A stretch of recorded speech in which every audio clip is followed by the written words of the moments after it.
이름으로 축복합니다. 사랑합니다. 젊은 청춘 남녀 두 사람이 결혼을 해서 가정을 이루었어요. 어느 정도 살다가 아내가 가출을 했어요. 그래서 남편이 수소문 끝에 찾았는데 옆 동네 잘생긴 남자하고 같이 있대요. 그래서 찾아가지고 데리고 왔어요. 데리고 왔는데 배가 불러오기 시작하더니 아들을 낳았는데 그 아들 생김새가 본 남편을 닮지 않고 옆 동네 바람둥이를 닮은 거예요. 그래도 꾹 참고 사노라니까 이 아내가 또 가출을 한 거예요. 이번에도 수소문 끝에 알아보니까 윗동네 제비족하고 같이 있대요. 그래서 가서 또 사정하고 데리고 왔어요. 또 배가 불러오는 거예요. 이번에는 딸을 낳았어요. 딸 닮은 거 보니까 제비 닮았지 남편 닮은 것이 아니에요. 그 얼마 지나더니 또 가출을 해. 그 이번에는 앞 동네 돈 많은 영감탱이하고 같이 있대요. 그 가서 데리고 왔는데 그 배가 불러와 또 낳는데 아들을 낳았어요. 아들 보니까 그 영감님을 닮았어. 이럴 수가 있어요, 없어요? 이럴 수가 없는데 지금 남의 얘기하는 것이 아니라 호세아 선지자에게 하나님께서 고멜이라고 하는 음녀를 아내로 맞이하라고 해놓고는 고멜이 음행함을 통해 가지고 3남매를 낳았는데 이 호세아라고 하는 이름은 여호와는 구원하신다, 구원이시다 라는 뜻을 가지고 있고, 고멜이라고 하는 뜻은 끝, 마지막이라고 하는 뜻을 가지고 있고, 첫째 아들은 이스르엘이라고 이름을 지었는데 여호와께서 씨를 흩으셨다, 씨를 심어야 되는데 씨를 흩으셨다는 뜻을 가지고 있고, 그 두 번째 딸을 낳았는데 이름을 로르하마라고 그랬어요. 용서하지 않으리라 라는 뜻을 가지고 있어요. 세 번째는 로함미라는 뜻을 가지고 로함미라는 이름을 가졌는데 그 뜻은 내 백성이 아니다 이런 뜻을 가지고 있어요. 그래서 이 호세아 가정 이야기를 좀 비유적으로다가 각색해 가지고 이야기를 했는데, 하나님께서 호세아에게 이 고멜과 같은 음녀로 아내를 삼으라고 명령을 하셨어요. 이 명령하신 대로 호세아는 하나님의 종이니까 아멘하고 순종을 해서 고멜을 아내로 취했더니 아니나 다를까 남의 자식들을 셋이나 나누는 거예요. 그러니 호세아의 그 마음이 얼마나 찢어지겠어요. 그런데 하나님께서 왜 이러한 무리한 요구를 하실까? 기독교가 이렇게 비윤리적인 기독교가 아닌데, 하나님께서 그 비도덕적인 하나님이 아니신데, 그런데 이스라엘 백성들이 하나님 아버지 앞에 얼마나 마음을 아프게 하는 우상 숭배를 하고 있는지 하나님의 마음이 찢어지는 것을 호세아로 하여금 경험하게 하시면서 그 하나님의 심정을 가지고 하나님의 백성 이스라엘을 품게 하시려고, 하나님의 말씀을 대언하게 하시려고, 그렇지 않으면 건성 남의 이야기처럼 이야기를 하면 이스라엘 백성들이 하나님의 심정을 헤아려 깨닫지를 못할 것 같으니까 하나님께서 이러한 무리한 요구를 하셨다라고 하는 것을 좀 더 실감 있게 우리가 파악하기 위해서 호세아 성경 에센스 영상을 한번 보고 말씀을 전하도록 하겠습니다. 준비되어졌죠?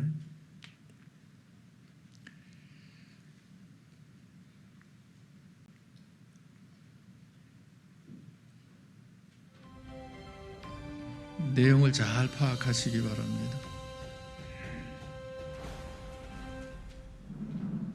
안녕하세요. 이번에는 호세아서에 대해 살펴보겠습니다. 구약에서 12권의 소선지서를 12서라고 부르는데 그중 첫 번째에 해당하는 책이 바로 호세아서입니다. 선지자 호세아가 활동한 시기는 이스라엘이 남유다와 북이스라엘로 나뉜 지 200여 년이 훌쩍 지난 때입니다.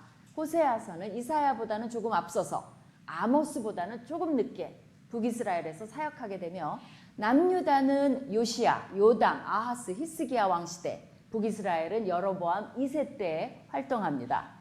이때가 주전 8세기인데 30-40년 후면 북이스라엘이 아수르에 의해 멸망함에도 불구하고 당시 정치가 비교적 안정되어 있었고 경제적으로 풍요로웠고 국가 영토 팽창 정책으로 나라 전체가 번영을 누리고 있었던 터라 백성들은 심판이 머지않았다는 것을 전혀 모른 채 그들의 사회적 도덕적 부패는 날로 극심해져 갔으며 영적으로는 우상을 섬기며 하나님을 점점 외면하고 있었습니다.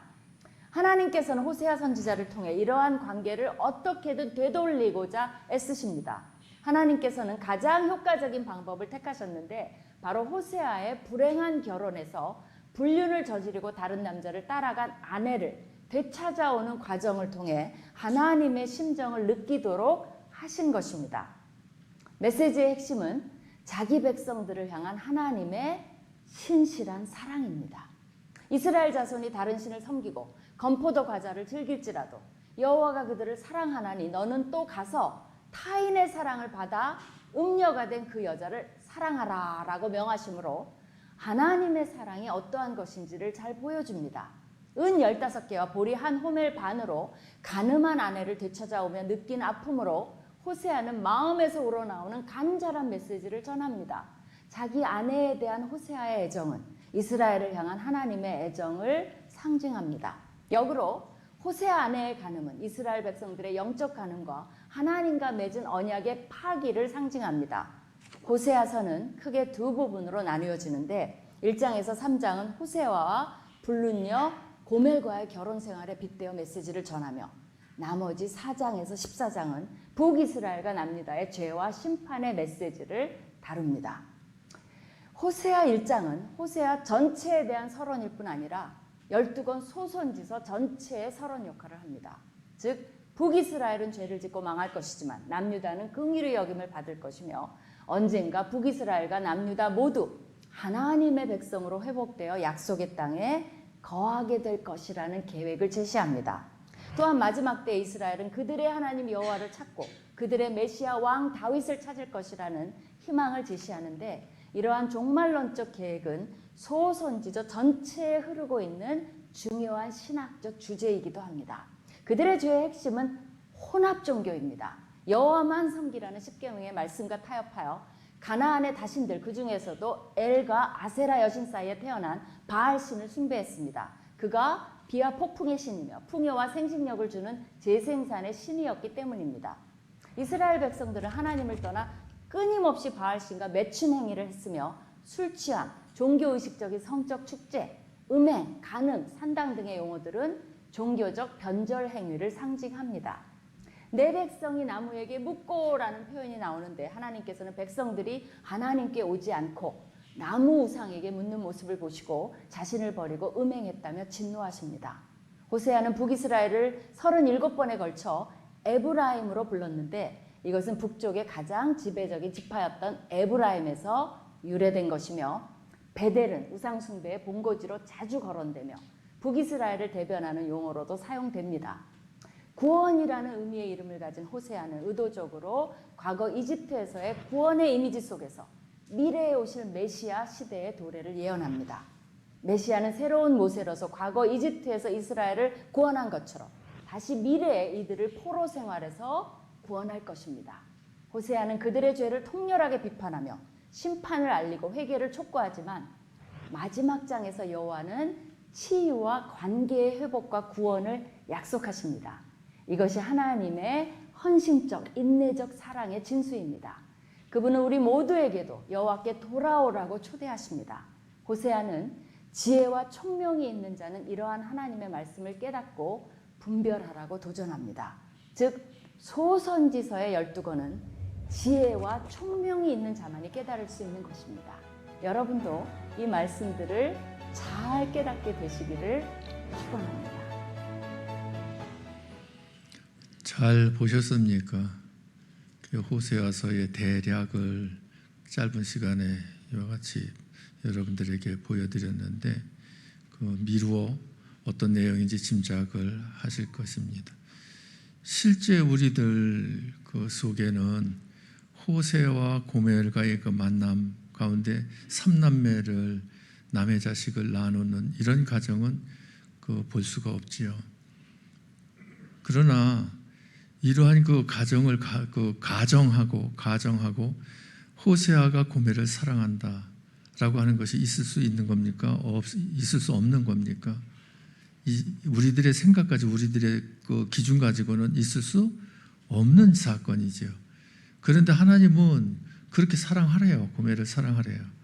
사랑하라고 하면서 영적으로다가 이스라엘 백성들이 누구와 같다? 고멜과 같다. 그런데 하나님은 고멜과 같은 이스라엘 백성들을 사랑한다라고 하는 것을 하나님께서 분명하게 선명하게 우리들에게 깨우쳐 주시는 겁니다. 자, 그러니까 우리가 이 시간에 상대적으로 비교해 볼 필요가 있어요. 고멜이 나쁜 연이은입니까? 아니면 좋은 연이은입니까? 그 나쁜이잖아요. 그런데 그를 사랑하라고 하나님께서 하시는데 그 사랑하라고 요구하시는 그 요구가 무리한 요구다? 아니면 무리하지 아니한 요구다? 라고 가늠해 볼 때에 엄청 무리한 요구로 마음에 와닿잖아요. 그런데 한편으로는 고멜과 나를 영적으로 비교한다고 했을 때에 고멜보다 내가 낫다? 고멜보다 나은 것이 없다. 어떤 면에서는 영적으로 고멜보다 더하다 라고 하는 어떤 입장을 내 입장으로다가 취할 것이냐라고 하는 사실에서 그 대부분이는 우리가 그 정직하게 이야기를 하면 영적으로 고멜보다 못한 부분이 더 많다라고 하는 사실입니다. 왜냐하면 이 영적 간음이라고 하는 것은 하나님을 사랑할 때에 성경에서 어떻게 사랑하라고 말씀하셔요? 마음을 다하고 뜻을 다하고 힘을 다하여 주 너의 하나님을 사랑하라. 다하여 사랑하라고 그러는데 다하여 사랑하지 아니하고 우리들의 마음이 두 갈래, 세 갈래, 네 갈래, 열 갈래 갈라진 나눠진 이런 마음 가지고 찔끔 부분적으로 조금 하나님을 사랑하는 우리들의 모습이 아닌가라고 본다고 하면 고멜이 남편에 대해서 왜 애정이 없겠어요? 조금 찔끔 있겠지요. 그러나 다른 남자를 좋아하는 것과 같은 그러한 입장하고 다를 것이 없지 않는가. 그래서 이 시간 고멜에 대해서 손가락질을 하면서 정죄하기보다는 나의 그 모습을 손가락질을 하면서 정죄하는, 그리고 나 같은 죄인을 하나님께서 사랑하시는 것에 대해서 다시 한번 감격하고 감사하고 감동하는 이 시간이 되어지기를 원합니다. 성경을 보면은 하나님께서 그 우리들에게 어떻게 그 하나님과의 관계를 표현하는가 하면 하나님이 우리들의 본 남편이래요. 그러니까 하나님의 우리들은 뭐예요? 본처야. 그 우상이라고 하는 것은 그러면 하나님이 본 남편일진데 본 남편이 아닌 다른 남편들이 우상인 거죠. 그 성경 보십시다. 호세아 2장 7절 말씀. 호세아 2장 7절 같이 그가 그 사랑하는 자를 따라갈지라도 미치지 못하며 그들을 찾을지라도 만나지 못할 것이라. 그제야 그가 이르기를 내가 본 남편에게로 돌아가리니 그때의 내 형편이 지금보다 나았음이라 하리라. 자, 여기서 우상이라고 하는 것은 하나님을 본 남편으로 삼고 하나님만 사랑해야 되는데 하나님보다 더 사랑하는 것이 있다면 더 사랑하는 그것이 나누어 사랑하는 그 나눔의 사랑이 그것이 우상이라는 거예요. 그래서 그가 그 사랑하는 자를 따라갈지라도 그 우상을 어떻게 표현하고 있어요? 사랑하는 자라고 표현하고 있어요. 그러니까 우상, 사랑하니까 우상을 섬기지 사랑하지 아니하면 섬기겠습니까?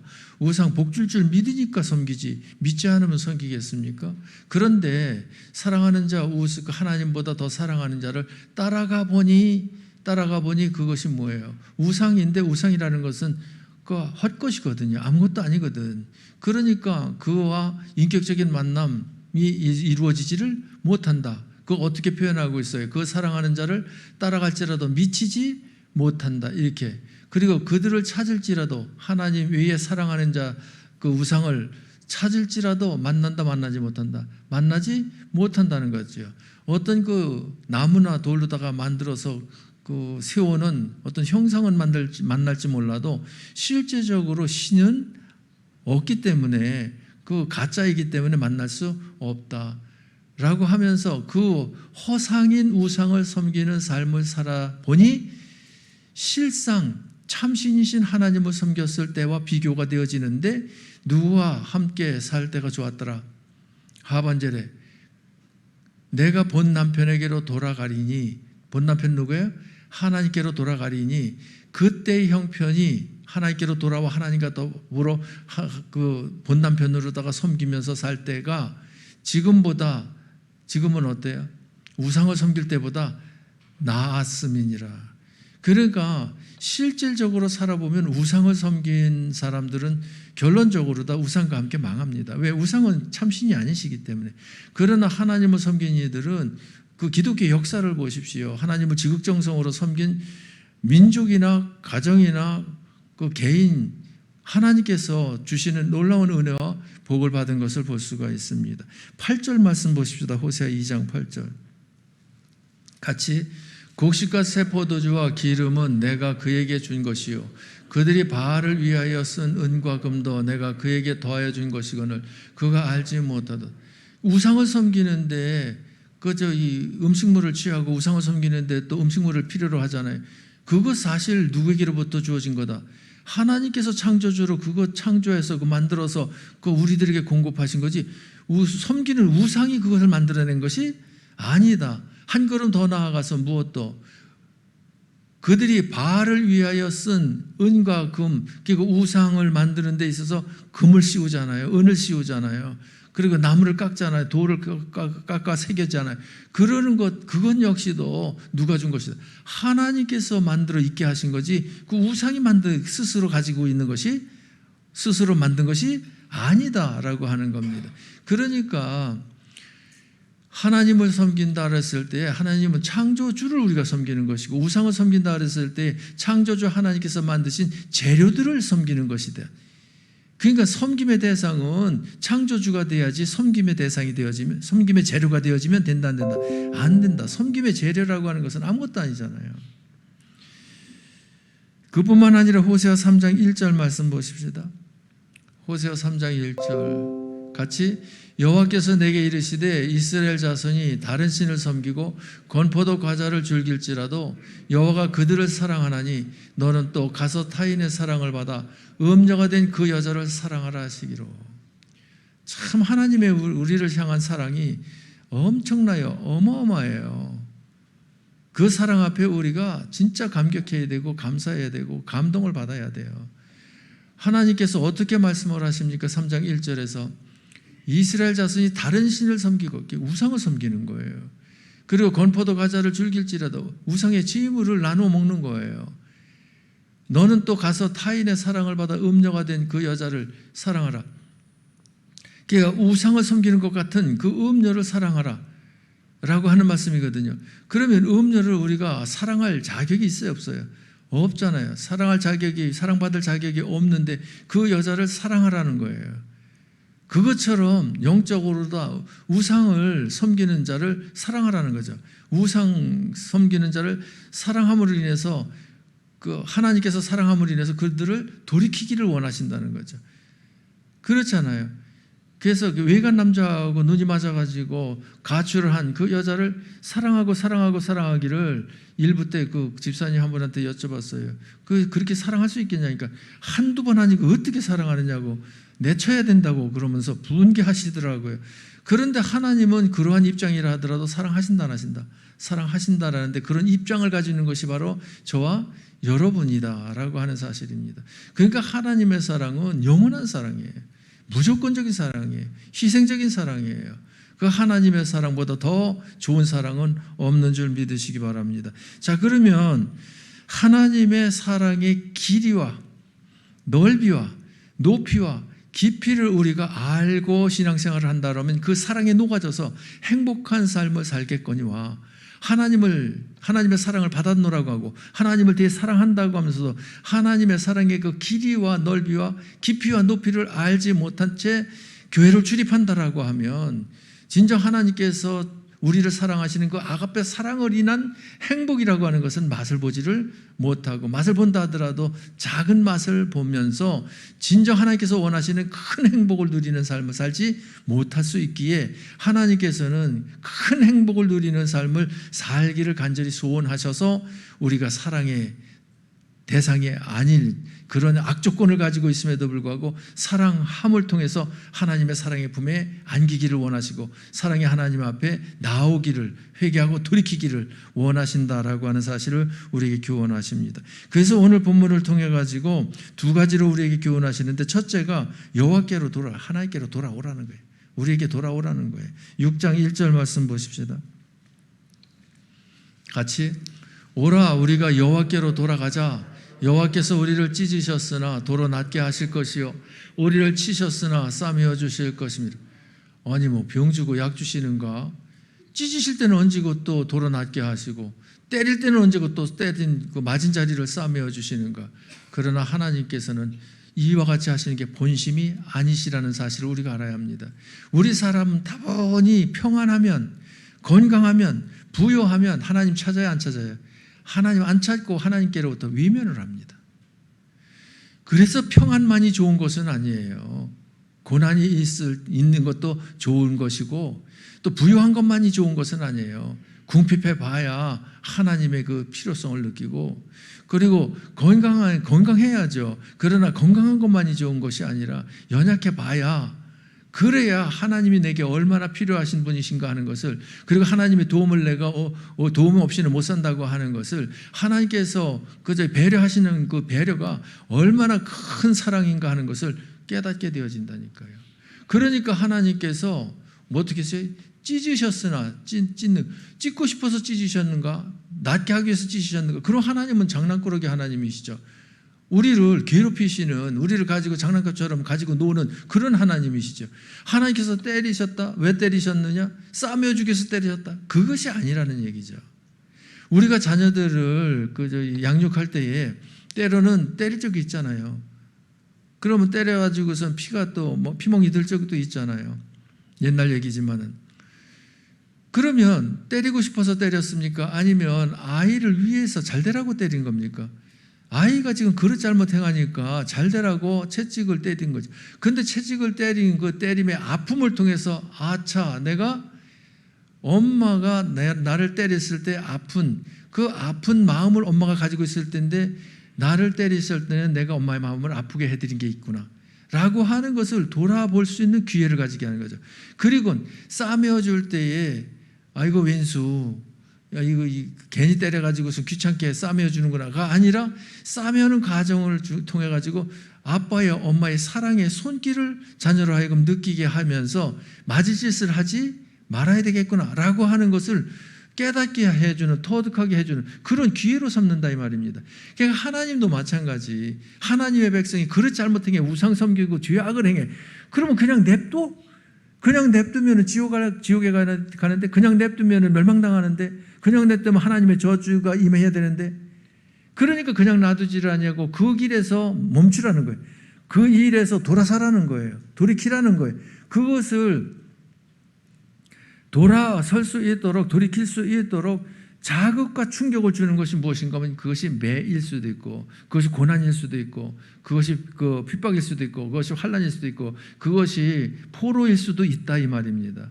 그러면 하나님께서 그대로 방치하시는 것이 아니라 하나님께서 좋은 길로 인도하시고 이끄시면서 회복시켜 주시는데, 회복되기 전과 회복한 후에는, 회복되기 전에는 우상을 섬기고 하나님 앞에 죄악을 행했지만, 회복한 후에는 하나님을 섬기면서 하나님의 사랑을, 은혜와 축복을 듬뿍 받는 이런 자기로 거듭난 모습을 보여주는 것이 하나님의 뜻이다 이 말입니다.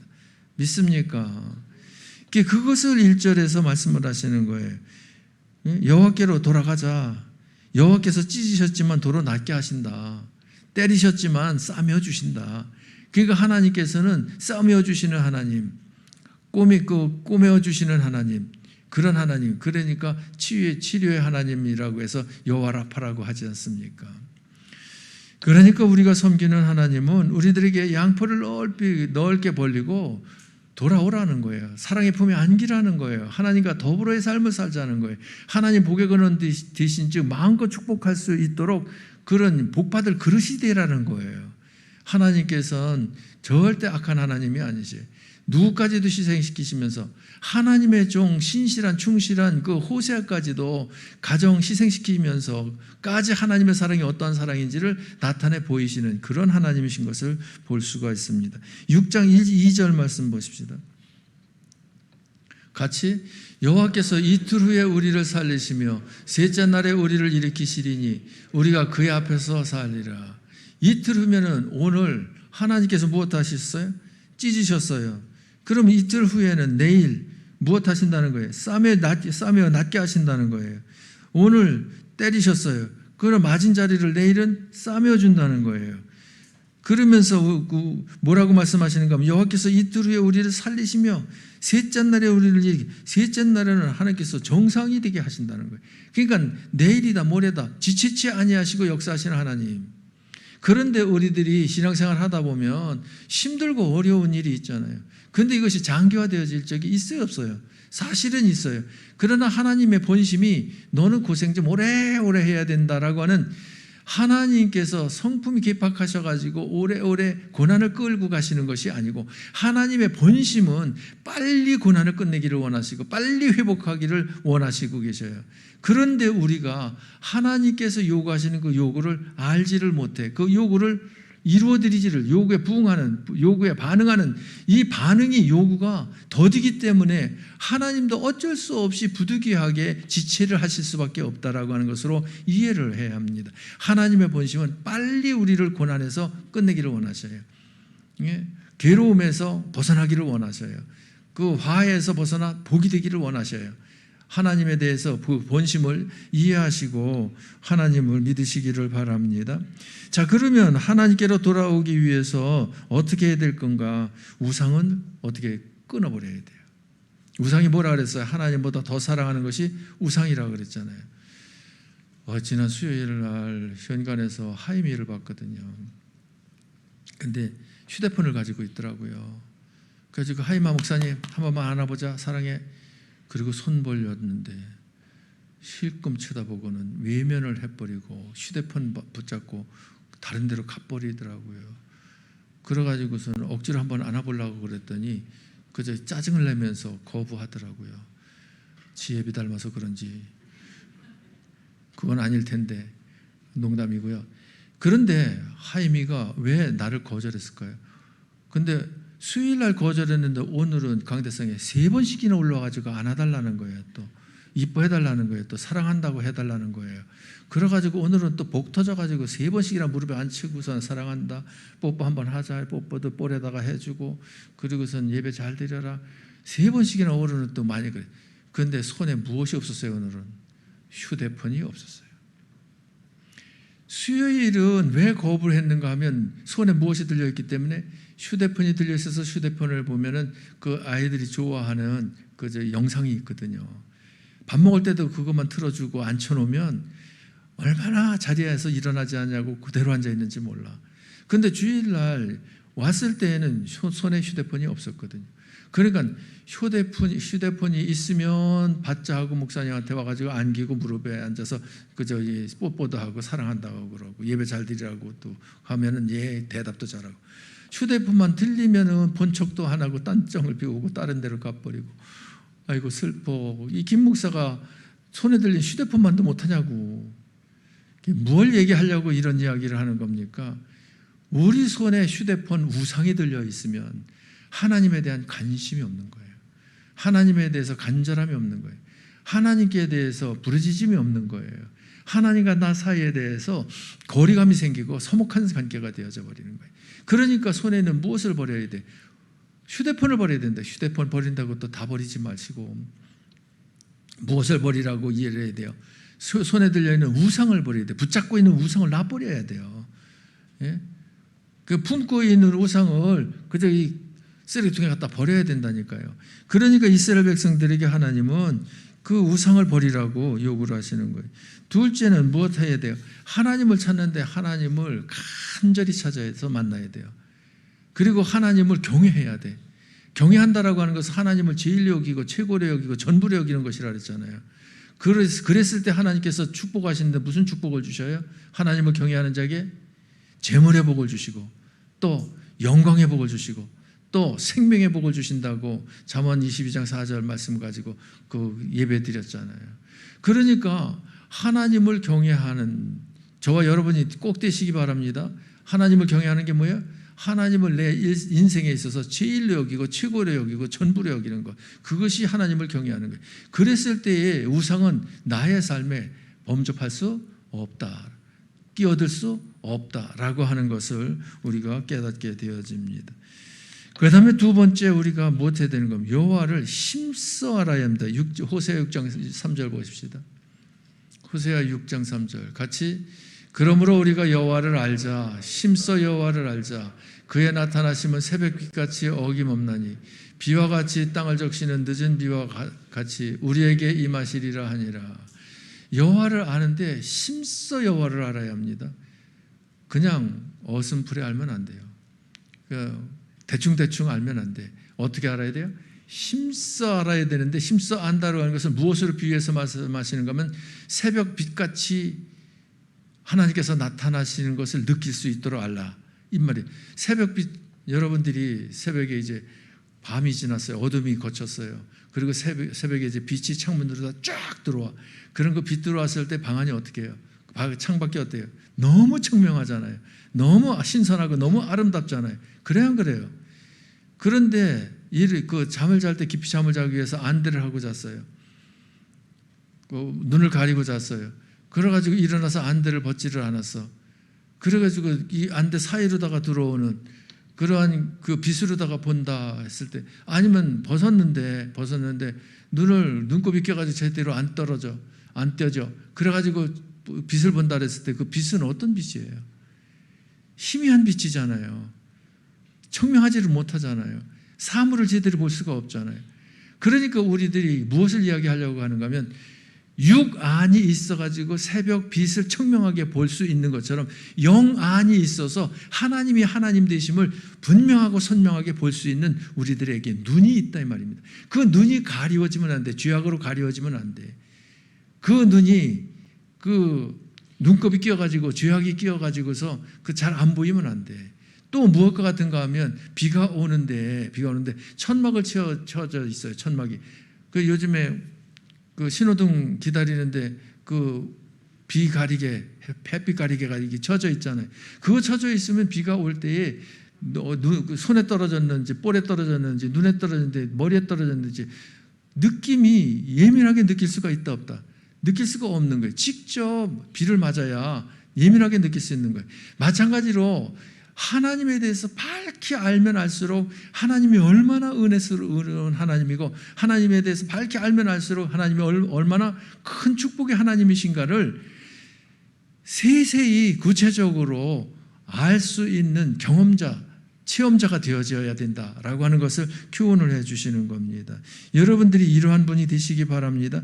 그러려면 무엇 해야 되는가 하면 두 마음을 품으면 안 돼. 오직 한 마음에 일편단심 민들레가 돼야 돼. 그래서 하나님 앞에 전심 온 마음으로다가 마음문을 열고 하나님을 맞이해야 돼. 그래야 하나님을 알 수가 있어요. 크게 알 수가 있어요. 그 다음 그것을 호세아 10장 2절에서 말씀하시는데 잠깐 보십시다. 같이 그들이 두 마음을 품었으니 이제 벌을 받을 것이라 하나님이 그 제단을 쳐서 깨뜨리시며 그 주상을 허시리라. 두 마음을 품으면 안 된다는 거예요. 한 마음은 그 본 남편에 대해 가서 있고 한 남편은 저 바람 피우는 남편에게 가서 있고 남자에게 가서 있고 그러면 마음이 나눠져 가지고 지금 그 본 남편하고 대화를 하면은 진지하게 깊은 대화를 할 수 있어요 없어요? 한 귀로 듣고 한 귀로 흘려버린다니까. 무슨 말을 했는지 그 내용을 파악을 잘 못한다니까. 그래가지고 엉뚱한 소리를 한다니까. 왜? 무엇이 나눠졌으니까? 마음이 나눠졌으니까. 마찬가지로 하나님 앞에 전심으로 나아가야 하나님에 대해서 밝히 아는데 세상과 짝하고 있으면 세상 것에 관심이 많아가지고 하나님에 대한 관심이 줄어든다니까요. 그러니까 하나님에 대해서 잘 알지 못한다. 이런 말씀이고 10장 12절 말씀 같이 너희가 자기를 위하여 공의를 심고 인애를 거두라. 너희 묵은 땅을 기경하라. 지금이 곧 여호와를 찾을 때니 마침내 여호와께서 오사 공의를 비처럼 너희에게 내리시리라. 묵은 땅을 기경해야 돼요. 묵은 땅이 어떤 땅이 묵은 땅이에요? 가을에 추수하고 방치한 땅, 그래가지고 겨울에 눈이 오고 비가 와가지고 다져진 땅, 그래가지고 좋은 포실포실한 흙은 땅 밑으로다가 들어가고 겉에는 돌과 자갈들이 이렇게 엉성하게 나와 있는 땅, 그래가지고 씨를 뿌려도 씨가 흙에 묻히지 않음으로 인해서 싹이 나지 아니하는 땅, 그게 묵은 땅이에요. 그것을 기경하라는 것은 쟁기로다 갈아엎으라는 거예요. 속에 그 포실포실한 흙이 위로다 올라와서 씨를 뿌리면 씨를 그 흙이 감추고 거기서 싹이 나고 꽃이 피우고 자라서 꽃이 피우고 열매를 맺는 이런 그 땅이 되게 하라. 그 묵은 땅을 기경하라는 것은 무엇을? 묵은 마음을, 이것을 바꾸라라고 하는 것을 말씀하시는 겁니다. 결혼해서 신혼생활이었을 때는 좋았잖아요. 그냥 얼굴만 봐도 이쁘고 그냥 옆에만 있어도 흐뭇하고 그냥 밥같이 먹어도 그냥 눈길을 외면하지 않고. 근데 10년 사니까 지금 또 10년 동안 사니까 지금 그저 그렇잖아요. 그런데 살기를 40년 넘게 사니까 이제 뭐 볼 것도 없고 뭐 옆에 있을 것도 없고. 그런데 그게 신혼이었을 때의 사랑의 마음, 애틋한 마음, 그것은 서서히 흐려지더라고요. 그런데 어떤 마음이 생기는가 하면 친구 같은 마음이 이제 생겨나. 그래가지고 또 없으면 또 안 되겠더라고요. 또 어디를 가더라도 꼭 같이 가는데, 병원을 가는데 집사람이 병원 갈 때는 혼자 가고 내가 병원 갈 땐 둘이 가고, 나도 가마보면 얌체야. 그래가지고 또 혼자 가겠다고 또 버틴 게 보면은 왜 혼자 가느냐고 같이 가자고 그래. 그 나중에 그저 혼자 같이 갔으니까 같이 가자고 그럴 거 아니야. 그랬더니 혼자 가도 된대. 그래서 여자들이 남자보다 병원 가는 건 씩씩해요. 근데 이 친구 같은 그 정이 그게 쌓이더라고요. 그러니까 밭이 갈아엎어져 가지고서 다른 밭으로 다 바뀐 거야. 그런데 이것이 친구 같은 정이 없으면 그 기경이 된 것이 아니잖아요. 그러면 사랑이 식어져 가지고 굳은 마음이 되어버린 거잖아요. 그것처럼 우리가 신앙생활을 하는데 은혜가 안 되는 마음, 그냥 교회 한두 번 교회 가봐요. 예배 한두 번 드려봐. 그래서 눈 감고도 다 따라하겠다. 그렇잖아요. 그러니까 마음이 굳은 마음이 되어버리는 거예요. 은혜가 안 돼. 예배를 드려도 그 상태로 그냥 있으면 안 돼요. 그리고 잘못한 거 회개하라고, 죄를 떨쳐버리라고 아무리 얘기를 해도 교만한 마음, 그 죄를 회개하지를 않아. 그리고 이 말씀대로 살라고, 말씀대로 살면 하나님께서 기뻐하셔서 축복하신다 해도 순종하려고 하는 마음이 안 일어나. 녹슨한 마음이야. 그러니까 녹슨 마음, 무뎌진 마음, 교만한 마음, 이것이 어떤 마음이다? 묵은 땅과 같은 마음이다. 이것을 어떻게 하라? 갈아엎으라는 거예요. 기경하라는 거예요. 갈아엎으시기 바랍니다. 그 갈아엎는다는 것이, 기경한다는 것이 뭐예요? 회개한다는 거예요. 회개한다는 것은 뭐예요? 아닌 것을 바꾼다는 거죠. 긴 것으로. 그러니까 불순종에서 순종으로 다 바꾸는 것이 회개다라고 하는 겁니다. 말씀을 맺읍시다. 호세아 6장 6절 말씀 봅시다. 같이. 나는 인애를 원하고 제사를 원하지 아니하며 번제보다 하나님을 아는 것을 원하노라. 자, 분명히 말씀드리는데 지금 여러분들은 저 9절에 비유하면 무엇을 하고 있어요? 지금 예배를 드리는 것을 제사를 하는 것으로, 예배 드리는 것을 번제 드리는 것으로 표현하는데, 제사보다 번제보다 하나님께서 더 원하는 것이 무엇이다? 인애, 하나님을 사랑하고 또 하나님을 아는 것을 원하신다라고 하는 것을 말씀하셔요. 예배 드리긴 드렸는데 하나님이 나를 사랑하는 사랑이 어떤 사랑인지 몰라. 예배 드리긴 드리는데, 말씀 듣긴 들었는데 하나님 어떤 하나님인지 몰라. 그것을 하나님께서 원치 않으신다는 거예요. 여러분, 하나님에 대해서 힘써 아시기 바랍니다. 얼마나 중요한지 한 구절만 더 보고서 끝냅시다. 호세아 4장 6절 말씀 같이. 내 백성이 지식이 없음으로 망하는도다. 네가 지식을 버렸으니 나도 너를 버려 내 제사장이 되지 못하게 할 것이요, 네가 내 하나님의 율법을 잊었으니 나도 내 자녀들을 잊어버리리라. 우리가 하나님을 알지를 못하면 하나님이 원하는 대로 섬길 수도 없잖아요. 그러니까 하나님께서 섬김받지 못하시니까 우리를 버리신다는 거예요. 그러니까 하나님에 대한 지식이 없다? 그러면 우리는 하나님께 버림받아 망하는 자가 되어지고 말아요. 그런데 율법을 잊어버렸다? 그러면 내가 율법을 잊어버렸는데 자식을 뭘 가지고 가르쳐? 하나님의 말씀으로 가르쳐야 되는데 가르치지를 못해. 그럼 내 자식들도 하나님의 말씀을 몰라. 모르면 자식들도 하나님께 어떤 존재가 돼버려요. 버림받은 존재가 된다 이 말이에요. 그러니까 우리가 하나님에 대해서 밝히 알아야 돼요. 힘써 알아야 돼요. 그리고 아는 하나님의 요구대로다가 아멘의 삶을 살아 순종해야 돼.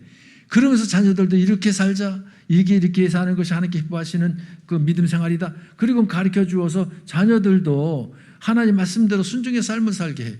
그래야 우리들의 가문이 신앙의 명문 가문이 되어진다라고 하는 것을 말씀하시죠. 그런데 너희가 하나님을 알지 못해 못 섬겨? 그럼 네 자식들은 너희를 통해 가지고 배워서 섬겨야 되는데 자식들도 못 섬길 거 아니야? 그러니까 너희들도 망하고 자식들도 버림받는다. 이렇게 말씀하시는 거예요. 이러한 대상이 되지 않아야 될 저와 여러분인 줄 믿습니다. 그러기 위해서 하나님께서 오늘도 이 시간 호세아서를 통해서 우리들에게 여호와를 알자, 힘써 여호와를 알자, 돌아오자. 누구에게로 돌아오자? 하나님께로 돌아오자. 이 말씀을 하신 겁니다. 이 말씀에 힘써 반응하는, 예민하게 반응하는, 신속하게 반응하는 여러분과 가정이 되시기를 주님의 이름으로 축복합니다. 기도하십시다.